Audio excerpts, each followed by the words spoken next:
I'm Brianna Learman. This is Lifentha Fastlane. I call her Eloise. She was born in April of 2022. She's a gray filly. She's been color tested by the Goodbye Lane and out of California Jewels by Frenchman's Fabulous out of a Taken on the Cashmere. California Jewel was injured and wasn't ever competed on, and so she has had 4 foals now. This is her 4th. Her first foal was born in 2018. It was a gray filly by Fiesta's Got a Gun. The horse's name is AOC, Fiesta's Got a Fab. Cassidy Teague is running that mare. She's doing really nice. She's made some really nice 1D runs, and she's won some money at the Futurities, I believe. And she's also won the Parker County Futurity Side Pot. But this is an adorable little filly. She's straight-legged. She's been healthy since the day she was born. She's been really sound. She hasn't gone to the vet at all for any issues. She halter broke herself on day 1, it seemed like, the first time we tried. And then she's been loaded in a trailer once or twice just to learn how to load and back out of it. She hasn't been hauled at all in it. And then she has been trimmed by the farrier, no problem, no drugs needed. She's been really well with that. You can pick up her feet.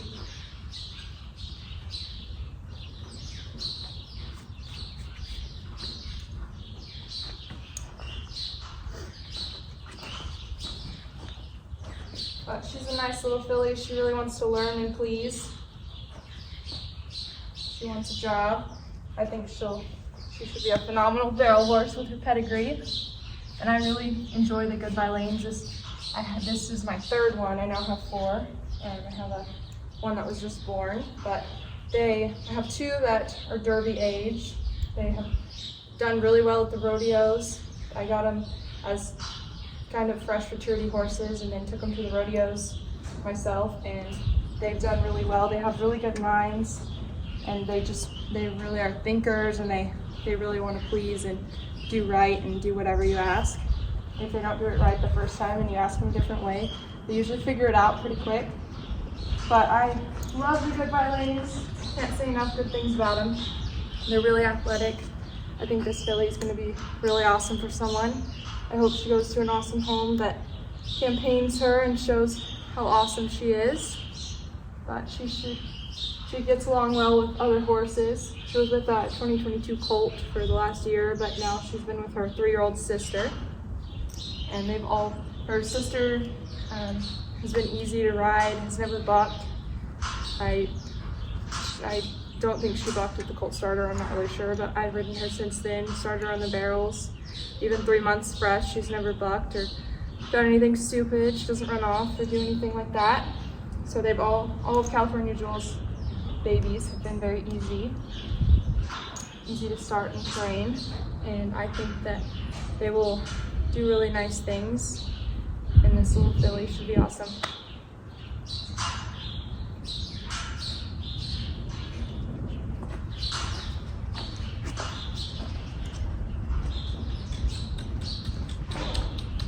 I haven't done anything with her in the round pen, so she's just halter broke, and she should be able to load in the trailer.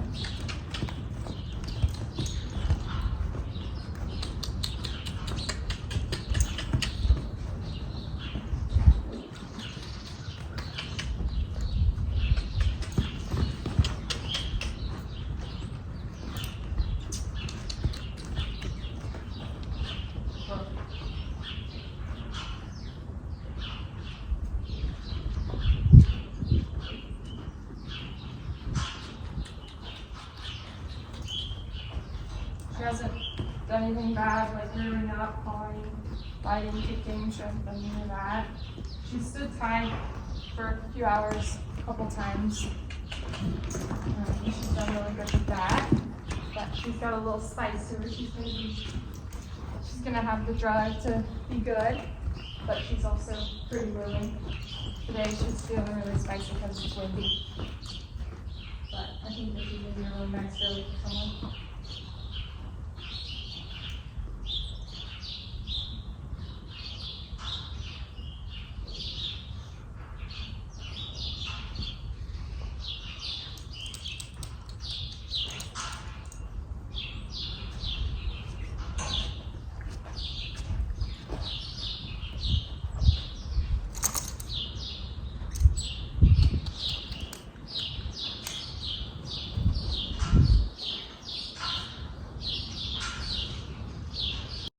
I have already paid Eloise into the pink buckle for 2023.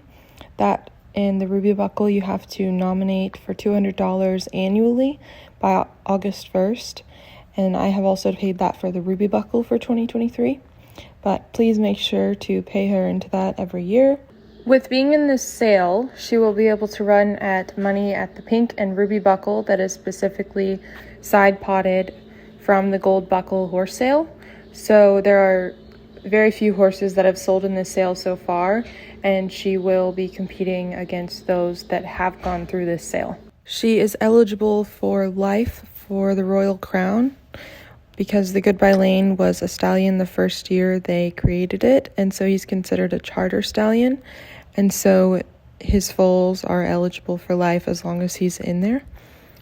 And then she is also paid into the Breeders' Challenge, so there are no more payments that need to be made in the Breeders' Challenge for her.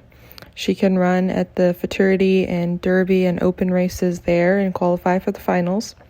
She's been paid up in Future Fortunes, so there are no more nominations for Future Fortunes that need to be made. This is a photo of the Goodbye Lane in reference to her sire. She has also been paid into Tomorrow's Legends. That's another incentive that she can run at that money that's at different events. They usually have side pots, and so there are no payments needed for that one. She's eligible for the Top Shelf Breeder incentive. I didn't pay her in that because it's on the West Coast and I live in Texas, so that wasn't beneficial for me to have her in, but she can still be paid in. She is also eligible for the VGBRA incentive, and there's no nomination fee for that. The Goodbye Lane is also a part of the Southwest Desert Classic, the Colorado Classic, and the CN Futurity. Those all do not require nominations at all, so she can just show up to those and run with an entry. Thank you so much for your interest and for watching this video.